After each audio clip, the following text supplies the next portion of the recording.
We are Creator Academy, and you are a creator who has amazing ideas and awesome stories. But sometimes you need a little help to get to the next level. You asked and we heard you. The new Creator Academy channel is an educational hub that makes original content for everyone. Only have a minute? Check out our quick tip lessons. Want a deeper dive? Take one of our master classes from a YouTube pro to get advanced advice around a trending topic. Or our monthly lesson video series might be for you. And for everything else in between, we'll have unique content that teaches you how to advance your YouTube channel, build a bigger audience, make money, and still have fun all at the same time. And guess what?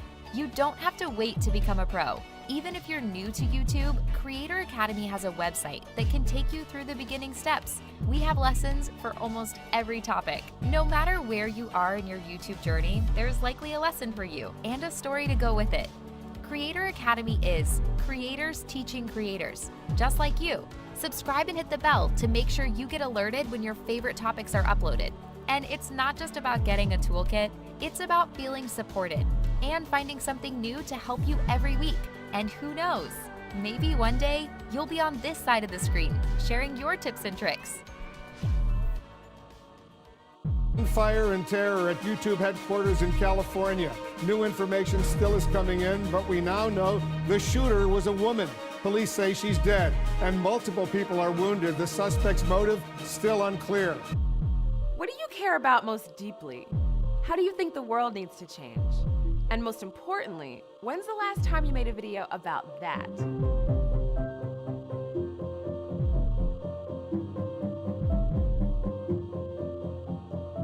Upworthy is a media company focused entirely on stories about important topics. They've curated and created over 10,000 videos and have learned some pretty big lessons about what makes them actually work. Here are 5 of those lessons that can help you make social change videos that make an impact.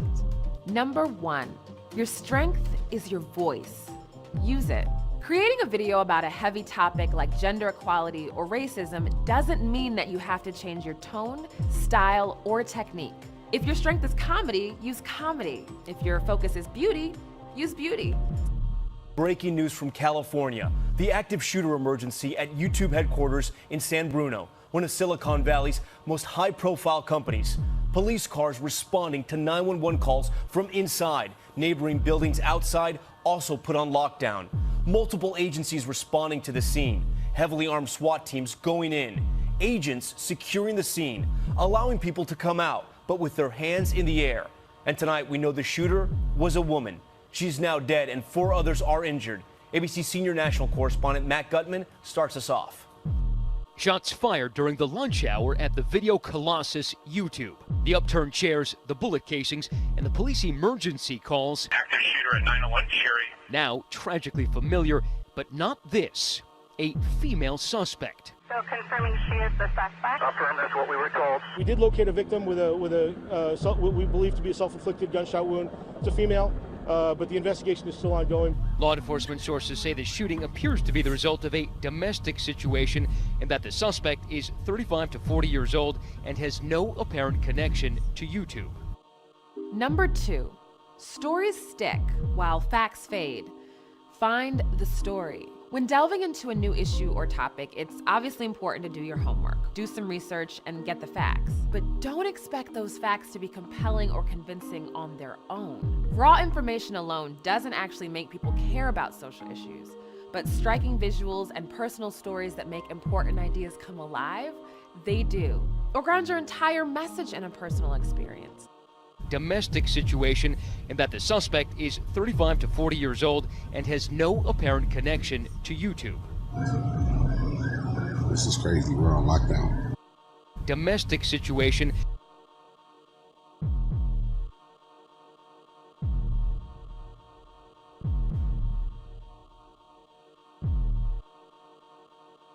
Number 3, courage is contagious. Pass it on. Almost all of us have parts of ourselves we don't talk about and that don't line up with who we're expected to be. It's hard to share vulnerabilities, but going there actually strengthens your bond with your community, especially when your community begins to support and identify with you. As long as you feel physically safe, sharing your true self with the world is a good thing. We make clear that there's more that unites us than divides us, and we can better understand and respect our differences.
Shooter's online postings paint a confusing picture. She had YouTube channels in English, Turkish, and Farsi. KPIX5's Neda Iranpour, who speaks fluent Farsi, takes a closer look at the messages she sent her followers. First off, Nasim referred to herself as a Persian vegan in many of her posts. And for those of you who don't know, Persian is the word a lot of Iranians who've moved to America use to describe themselves. Now, her website, Nasim Sabs, is actually a play on words in Farsi. Farsi is the language used by most Iranians. Recently, they also attacked my Persian channel, Nasim Sabs. Nasim, of course, as we know, is her first name, which is a very common name in Iran. Sabz means green. Sabzi is a term used in Farsi to describe vegetables or herbs.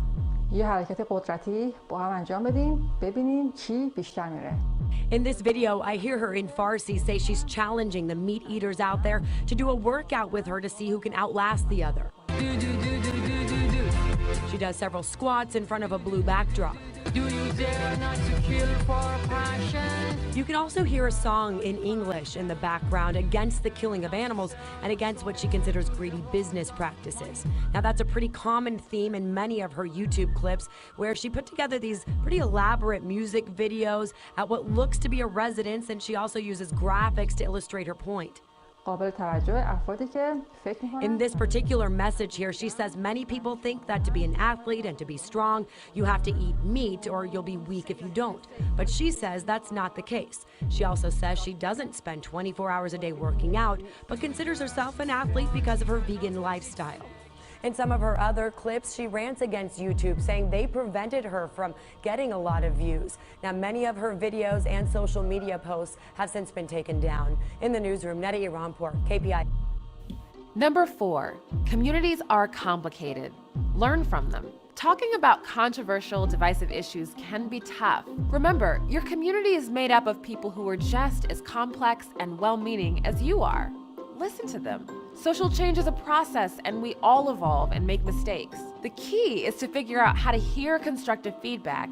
Of course, some people are just jerks or worse. Tune them out or report them. But don't let a bad comment bring you down or make you write off a member of your audience for life. Here's what we know this morning. Police have identified the suspect as Nasim Aghdam, a woman who lived in California and frequently used YouTube. Her family says she was angry at the company. She killed herself after opening fire on 3 employees, one of them now in critical condition. ABC senior national correspondent Matt Gutman is at YouTube headquarters with the latest. Good morning, Matt. Hey, good morning, George. You can imagine those terrified employees here at YouTube just pouring down that staircase behind me, seeking shelter in the restaurants just across the street. Now, you mentioned this is a fast-moving investigation, but overnight we learned that 39-year-old drove up here from Southern California, Nasim Aghdam, bearing a vendetta against YouTube and that 9mm gun. Now, incredibly, her parents had listed her as missing, and the night before the shooting, officers in nearby Mountain View, California, found her sleeping in her car. They alerted her family. Now, their family says that they tried to alert authorities about her, but by then it was too late. Law enforcement officials say this is the woman, 38-year-old Nasim Aghdam, who stormed into an employee patio at YouTube headquarters in San Bruno, California, shooting 3 employees before turning the gun on herself. It was one after another, boom, boom, boom, boom, boom, boom. Her family says the prolific YouTube user, My name is Nasim Sabs, hated the company, claiming it was censoring her content and not paying her for the videos she posted on the platform. I'm being discriminated and filtered on YouTube. She had a YouTube channel which posted ab workout videos, and many of them in Farsi. Her brother says her family reported her missing over the weekend and claims they told police about her deep-seated resentment towards YouTube. And she had a problem with YouTube, so we called that cop again and told him that there's a reason she went all the way from San Diego to that. Active shooter at 901 Cherry. The first call for help came in at 12:46 local time. This is crazy. We're on lockdown. 2 minutes later, first responders arrived. This officer bursting out of his vehicle with that long gun, a YouTube employee right there on the staircase using his key to let the officer into the complex. It was very chaotic, as you can imagine. Police moving forward, finding hundreds of YouTube employees, their hands raised, searching each of them. The wounded scrambling out of the YouTube complex, some of them still bleeding. Inside the Carl's Jr. in San Bruno, medical aid. Good Samaritans stanching the wounds with napkins from nearby restaurants. We really didn't. We just kind of acted out of instinct and tried to do what we can to help, just kind of stop the bleeding and wait for paramedics to come and, just try to do what anybody else would do. YouTube CEO issuing a statement on Twitter writing, "There are no words to describe how horrible it was to have an active shooter at YouTube today. Our deepest gratitude to law enforcement and first responders for their rapid response." Today, it feels like the entire community of YouTube and all of the employees were victims of this crime.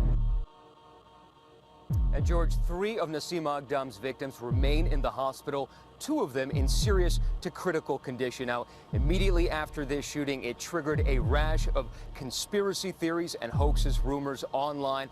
And what's unusual about this event is that social media companies jumped on it immediately, quashing them. Twitter actually deleting certain posts, actually writing us that it takes this approach during situations where misnaming someone online could put those individuals in harm's way. So it says it had to act. George. Yeah, unfortunately.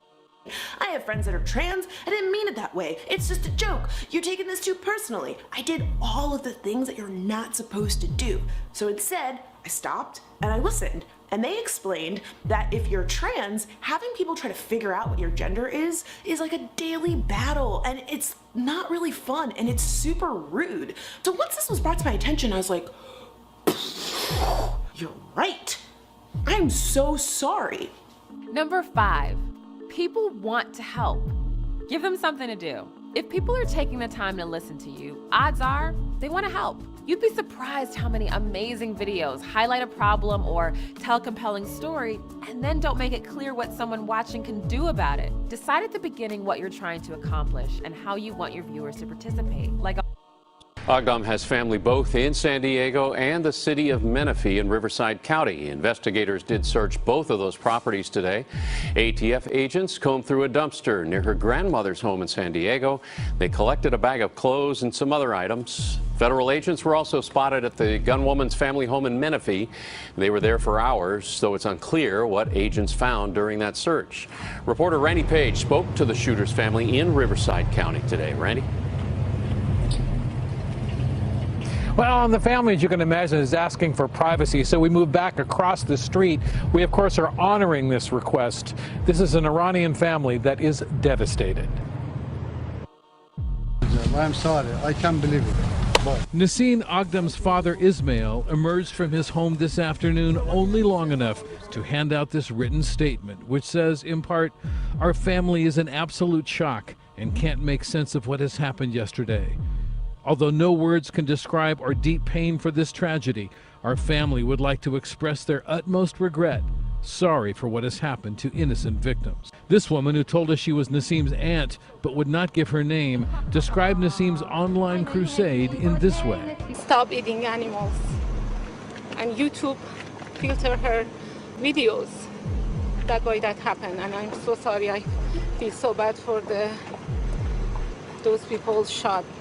Hopefully they'll be alive. And she's angry at YouTube. Yeah, because they filter. I'm so sorry. Members of Nasim Aghdam's family say the 38-year-old activist had been living with her grandmother in this home in San Diego, which authorities searched today. Ismail told us he warned police that his daughter was angry at YouTube and there could be trouble. So for 1 year she was angry at YouTube, and police said they would watch her in Mountain View. Yeah, but they didn't. Another aunt told us Nasim was not a violent person. They had no idea she owned a gun or that a tragedy like this could happen. Feeling so bad.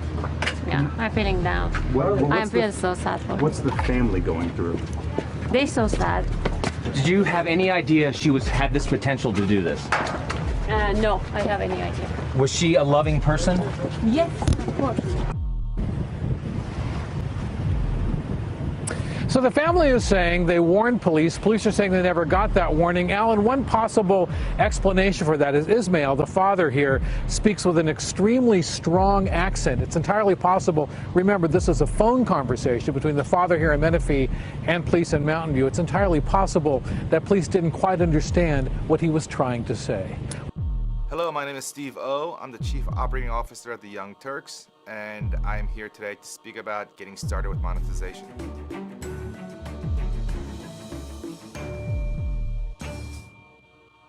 So if you're a new creator on YouTube and you're just getting started, I would advise that you're not spending too much time on monetization. And the reason for that is you have to first hone your craft, you have to build an audience, and you have to have a passion for YouTube. Now, people think YouTube is a video platform, and of course it is, but it's really a social engagement tool. And you have to engage your audience and build an audience. Once you do that, you can do a lot of things. But if you start off with the thought of making a lot of money, you're probably not going to get there. So the Young Turks make money in a number of different ways. The first way, of course, is through the AdSense that YouTube does for us, and we have a revenue split with them like everyone else does. So that brings in quite a bit of money now because we have a very large audience, a very large following, and a large view count every single month. But what that does, even more so than giving us money through YouTube, is set us up for revenue streams elsewhere. So now we have a very robust merchandising division where we sell everything from t-shirts and hats to calendars and photos and everything else. So that brings in significant revenue. Now that we're established and we've become very good at producing content, very cheap on a digital platform, traditional media players are coming and calling on us to produce content for them. So that allows us to become a production house, and there's a lot of money in traditional media, even if they get less views. So there's a lot of ways you can make money once you establish a success on YouTube by building a large audience. Details this morning about the YouTube shooter's final hours and what may have led to the rampage. KPIX5's Ann Makovic is live outside Zuckerberg San Francisco General Hospital, where one of the victims remains in serious condition. And two of the victims, the two women who were shot, have already been released from the hospital. As for the man who remains here in serious condition, we are expecting to learn a little bit more at a news conference later this morning about his story. In the meantime, investigators in San Bruno are closer to figuring out what led up to Tuesday's shooting. 39-year-old Nasim Aghdam, an Iranian refugee who came to the U.S. 2 decades ago, went on a shooting rampage at YouTube headquarters shooters in San Bruno. Her family says that she was angry with YouTube over its policies and payments. She had been trying to make a living off her YouTube channels. Her family reported her missing from San Diego on Monday. Then Tuesday morning, the day of the shooting, police in Mountain View found her sleeping in her car in a Walmart parking lot. And police who talked to her say that she seemed calm and collected. Could the officer have asked her if she had a weapon? Sure, the officer could make a number of questions. I think the questioning and the interaction that was occurring at the time, there was no real reason for that. Now, in the hours between that police contact and the shooting at the noon hour, Aghdam visited a gun range on the peninsula. Yesterday, investigators from the San Bruno Police Department were questioning the owner at Jackson Arms in South San Francisco. After her trip to the gun range, Aghdam took her legally purchased 9mm and entered the YouTube campus through a parking garage before opening fire in an outdoor courtyard. So security at YouTube certainly being called into question. YouTube says it is going to ramp that up in San Bruno and at some of its other satellite offices throughout the rest of the world. As for the victims, the people who were shot, police say that they had zero relationship with the shooter in this case, so it appears to be that they were chosen at random. The first thing that I am is a comedian. I'm an entertainer. I'm not a politician. I'm not someone who's trying to preach. What I'm doing is I'm using my fame to do good, to spread a positive message and to help people. I remember when September 11th happened. And I knew from that day onwards, my life would be affected because of that event. The normal average Joe, their perception on a Muslim has changed. There are a few misguided individuals that make us look bad, but they don't represent Islam. I started to think that maybe I should kind of do more and actually bring Islam into it, bring that positive energy that Muslims bring to the table, to the mainstream. I try my best to change the perception that people have of Muslims. We're just normal people. We eat, we breathe, we sleep just like everyone else. We're just a bit hairier. I started YouTube about 5-6 years ago. After drama school, I was thinking, I don't want to end up being stereotyped into, playing terrorist number 2, one line, Allahu Akbar, and that's it, and I'm blown up, no sequel, nothing. I wanted to make my own characters. I wanted to make my own stories. I wanted to be creative in my own way. And I think my first main series was Diary of a Bad Man. Let me get straight to the point, yeah? When the police got in contact with me, I thought it was just like loads of unpaid parking tickets I haven't paid for or something like that. But they actually wanted to work with me. It was just about stopping young kids from being radicalized. So I made a video called I'm a Muslim, not a terrorist. You know what they're doing? They're brainwashing you to make you think the way they think. And to make you do things that have nothing to do with Islam.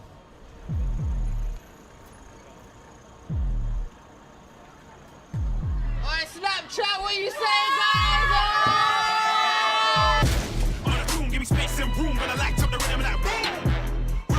When we started the tour a year ago, the police told me that they were having such an uprise in young kids going to Syria.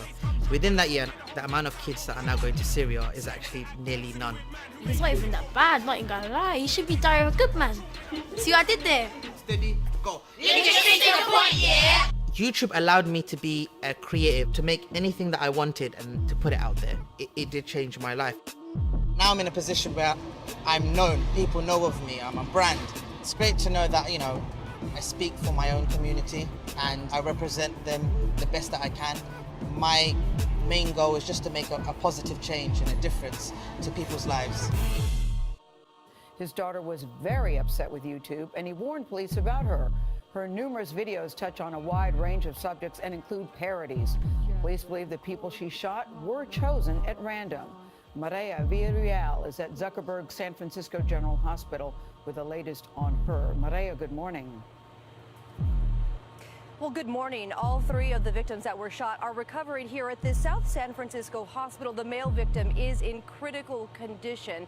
The suspect in this case, though, we know seemed to hold a grudge against YouTube. In a number of online complaints, she actually said that she thought her videos were being targeted unfairly by the company's filters.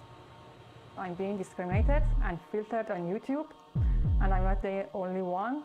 In a 2-minute YouTube video, Nasim Aghdam complains about the company's policies. An animal rights activist and exercise enthusiast, Aghdam's YouTube posts included music videos and exercise routines. She had over 10,000 subscribers on her YouTube channels, all of which have now been taken down. On her personal website, she claimed YouTube tried to reduce her views and money she earned by applying age restrictions to some of her videos. Like this workout video, which prompted her to call and complain to the company. I contacted support team, and they also said the same thing. There are some inappropriate things in your video. At Aghdam's home in Southern California, her father, seen just inside the doorway, said the family is devastated. He did not want to talk on camera, but he told CBS News he reported Aghdam missing to police Monday after she didn't answer her phone for 2 days. Around 2 a.m. Tuesday, police called saying they found her sleeping in her car in Mountain View, just 30 minutes southeast of YouTube's headquarters. Aghdam's father claims he warned police she was upset with YouTube and was afraid of what might happen. Mountain View police do confirm they spoke with Aghdam, but did not say if her father warned them that she might head to the YouTube headquarters. We also reached out to YouTube to ask them about the complaints that Aghdam had made. We have yet to hear back from them. Bianna? We'll likely learn more in the days to come today. Well, good evening and welcome to Tucker Carlson Tonight. A shooting yesterday at YouTube's headquarters in California wounded 3 people, but left only the shooter dead. The killer was an Iranian refugee named Nasim Aghdam. Apparently, Aghdam believed that YouTube's content policies had somehow sabotaged her efforts to become a digital video star. Enraged, she drove to the company's headquarters and opened fire. That's what we know. Now let's pause for a moment and pretend this is not the 8 p.m. show on Fox News. Let's pretend it's somewhere else on the dial, maybe CNN or MSNBC or actually any other cable channel or newspaper in America. If that were true, by definition, we'd have to draw hard and fast conclusions from this tragedy using the limited fact set available. We don't really know much at this stage, but sweeping dumb generalizations are what the media do, so we would do that. And of course, we'd need a very specific script in order to make those generalizations. So what do we conclude from what happened yesterday?